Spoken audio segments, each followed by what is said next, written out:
जोङो गुजरातआव दङ दा जोंहा जारला जादों मानि थाखाय जारला जादों होनबा जों बाहेरायाव ओंखारनो हाया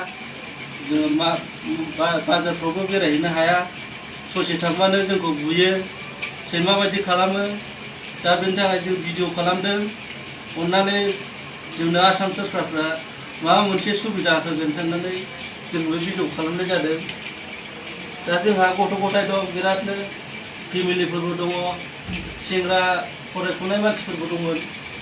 जों दा बिसोरनो अनसुंथाइ होनो हायाखिसै जोंनि कन्ट्रेक्टराव जों मावदों जोंनो नांगौ बायदि जों सुबिदा मोनाखिसै दा बेनि थाखायनो जों बे भिडिअखौ बानायनाय जादों अननानै आसाम सरकारफ्रा जोंनो मदद मोनो होयो होननानै जों बे भिडिअखौ बानायनाय जादों अननानै जोंखौ एसे हेल्प खालामदो आंनि बुंनांगौखिनिया बेनोसै जोंहा जानाय लोंनायनि एसे प्रब्लेम थाखा फैसानि एसे प्रब्लेम न'खरफ्रावबो जोंहा नांगौखिनि जोंहा गैया बेनि थाखाय जों विदेशआव फैनांदों दा बे विदेशआव फैनायनि जाहोना जाबाय जों दा भुगिफैनानै दं विदेशआव फैनानैबाबो जोंहाबो एसे एनै खामायनानै हरदोंमोन दा बेफोरबो फैसाफ्रा जोंना हरनायखिनिया जोंना बाहायनानै जाजोबनाय जायो फिसाफोर दङ फेमिलि बिमा बिफाफोरबो दङ हिसाबै जों फैसाखौ मान्थलि मोनब्ला जों हरो दा जोंनाव आखायाव थाइसे फैसा गैया दा बेनि थाखाय आसाम सरकारनाव जोङो बे भिडिअखौ मेसेज हिसाबै हरनाय जादों दे सोरबा बुंबावदो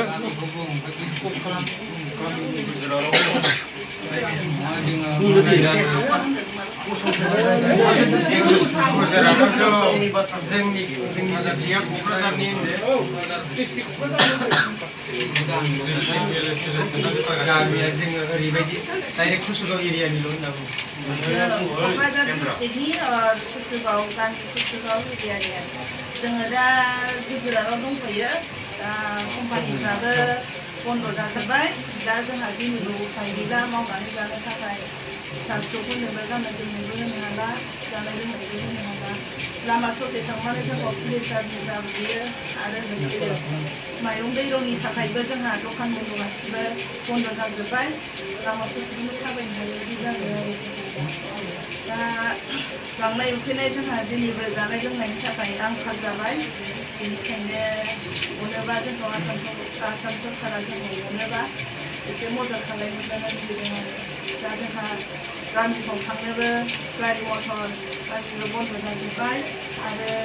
जोंनि आखाइफ्रावबो थाइसे थाइनै फैसाबो गैला जाखिनि दङ बेबो बन्दनिफ्रायनो जों बाहायनानै जाजोब्बाय मैगं थाइगं गासिबो बिदिनो बायबाय आरो दा जोंखौ कम्पानि बालाफ्राबो जोंनो थाखा फैसा होआ आरो जोंखौ दा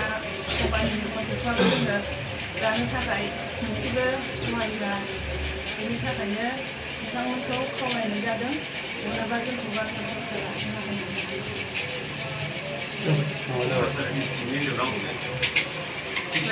मानसि संखियाफोरखौ खिथादो